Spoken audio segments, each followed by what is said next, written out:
నాయకులు social media వేదికగా చేసుకొని చేస్తున్నటువంటి దుష్ప్రచారాన్ని తీవ్రంగా ఖండిస్తున్నాం. ఈరోజు కాంగ్రెస్ పార్టీకి సంబంధించిన కొంతమంది నాయకులు, అదేవిధంగా సాక్షాత్తు రాష్ట్ర మంత్రి కోమటిరెడ్డి వెంకటరెడ్డి గారు మాట్లాడినటువంటి మాటలు చూస్తూ ఉంటే కొంత బాధాకరంగా ఉంది. అంతేకాకుండా ఈ కేసు మీద ఇన్ఫ్లుయెన్స్ చేయాలనేటువంటి ప్రయత్నం చేస్తున్నట్టుగా కనబడుతూ ఉన్నది. నిన్న హత్య జరిగిన తర్వాత ఈ రాజలింగమూర్తి భార్య ఇచ్చినటువంటి మరి కాంప్లైంట్, అందులో భూ వివాదం ఉన్నట్టుగా, అందులో కొంతమంది వ్యక్తులు కలిసి అతని భర్తను హత్య చేసినట్టుగా కాంప్లైంట్ ఇవ్వడం జరిగింది. దాని ఆధారంగానే పోలీస్ వాళ్ళు ఎఫ్ఐఆర్ కాపీని కూడా ఇవ్వడం జరిగింది.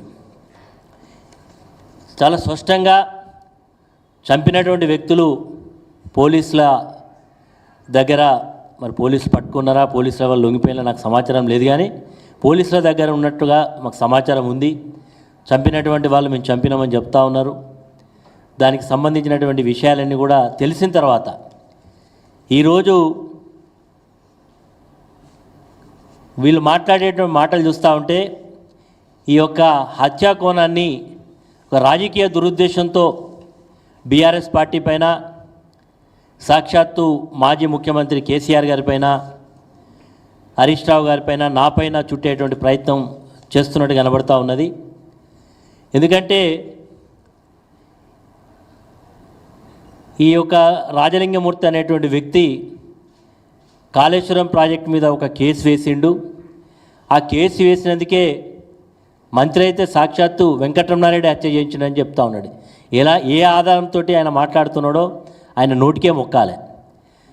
ఈరోజు ఆయన పార్టీ శాసనసభ్యుడిగా ఉండేటువంటి వేముల వీరేశం అనేటువంటి ఈరోజు ప్రస్తుత శాసనసభ్యుడు గతంలో ఒక హత్య చేయించిండని చెప్పి ఆ రోజు ధర్నాలు చేసినటువంటి సందర్భాలు మనం చూసినాం. అసెంబ్లీ వేదిక మీద కూడా లేనటువంటి మాటలు అనేకం మాట్లాడినట్టు చూస్తున్నాం. వెంకటరెడ్డికి ఇది పూర్తిగా ఒక ఆనవాయితీ అయిపోయింది, ఆనవాయితీతో మాట్లాడుతున్నట్టుగా అర్థమవుతూ ఉన్నది. అదేవిధంగా కాంగ్రెస్ పార్టీకి సంబంధించిన కొంతమంది వ్యక్తులు ఇది బీఆర్ఎస్ పార్టీ హత్యా రాజకీయాలకు తెరలేపింది అనేటువంటి మాట మాట్లాడుతూ ఉన్నారు. బీఆర్ఎస్ పార్టీ ఎప్పుడు కూడా హత్యా రాజకీయాలను ప్రోత్సహించేటువంటి సందర్భాలు ఉండవు. ఈరోజు రాజలింగమూర్తి గారు కేసు వేసినారు. ఒకవేళ అందులో కేసు విచారణలో ఉన్నది, ఆల్రెడీ రాష్ట్ర ప్రభుత్వం కమిషన్ వేసింది, కమిషన్ విచారణ జరుగుతున్నది. ఈ కేసులో హైకోర్టులో బీఆర్ఎస్ పార్టీ తరఫున పిటిషన్ వేసినాం. హైకోర్టు దాన్ని స్టాప్ చేయడం జరిగింది. భూపాలపల్లి డిస్టిక్ కోర్టు ఇచ్చినటువంటి ప్రొసీడింగ్స్ కూడా మేము కోర్టులో చట్టపరంగా ఎదుర్కొనే సందర్భాలు మాకున్నాయి. కానీ ఈరోజు అక్కడ హత్య జరిగిన దానికి భూ వివాదాలే కారణమని, ఈ వ్యక్తికి అక్కడ ఉండేటువంటి కొంతమంది వ్యక్తుల మధ్య భూ వివాదాలకు సంబంధించినటువంటి పంచాయతీ నడుస్తున్నది, కోర్టులో ఉన్నది అనేటువంటి సందర్భంలో ఈ చంపినటువంటి వ్యక్తులు కూడా అక్కడ ఉండేటువంటి పోలీస్ అధికారుల దగ్గర కంప్లైంట్ చేసినట్టుగా, ఇతను వాళ్ళ మీద కంప్లైంట్ చేసినట్టుగా, మరి వాళ్ళు ఇరువురు కూడా మరి ఇద్దరి మధ్య వైరుధ్యం ఉందనేది చాలా స్పష్టంగా ఉన్నది. కాబట్టి అది ఆ కోణంతో చూడకుండా ఈరోజు మా మీద బట్టగాల్సి మీదే బాధ్యత అనేటువంటి పద్ధతిలో చేయడం ఏదైతుందో దీన్ని మేము తీవ్రంగా ఖండిస్తున్నాం. ఈ హత్యకు నాకు కానీ బీఆర్ఎస్ పార్టీ కానీ ఎలాంటి సంబంధం లేదు. మరి ఈరోజు వాళ్ళు చెప్తా ఉన్నారు, అక్కడ ఉండేటువంటి స్థానిక శాసనసభ్యుడు దీన్ని నిష్పక్షపాతంగా విచారణ చేయాలి, ఎంత లోతుగా అధ్యయనం, మేము కూడా చెప్తున్నాం, లోతుగా అధ్యయనం చేయాలి, ఖచ్చితంగా దోషులను శిక్షించాలి అని కూడా మేము కూడా డిమాండ్ చేస్తూ ఉన్నాం. వారు ఏదో సిబిసిఐడి అంటున్నారు. సిబిసిఐడి కాకపోతే సిబిఐ ఎంక్వైరీ చేసినా మాకు ఎలాంటి అభ్యంతరం లేదు. మాకు హత్యకు ఈ వ్యక్తికి మాకు ఎలాంటి సంబంధం లేదు మరి అనే మాటని ఈ సందర్భంగా తెలియజేస్తాను.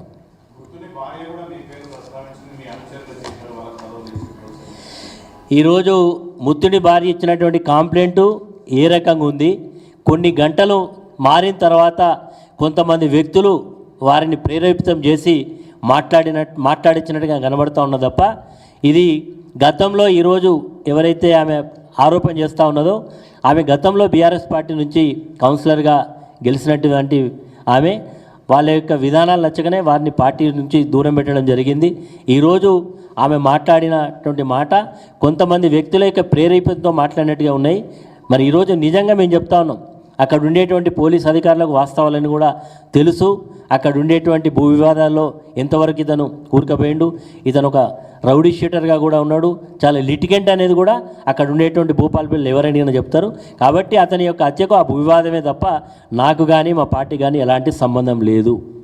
మా పార్టీకి సంబంధించినటువంటి ఏ వ్యక్తుల యొక్క ప్రమేయం లేదు. ఇది కేవలం మా మీద చేస్తున్నటువంటి నిరాధారమైనటువంటి ఆరోపణలు తప్ప ఇది కూడా వాస్తవం లేదనేది నా అభిప్రాయం.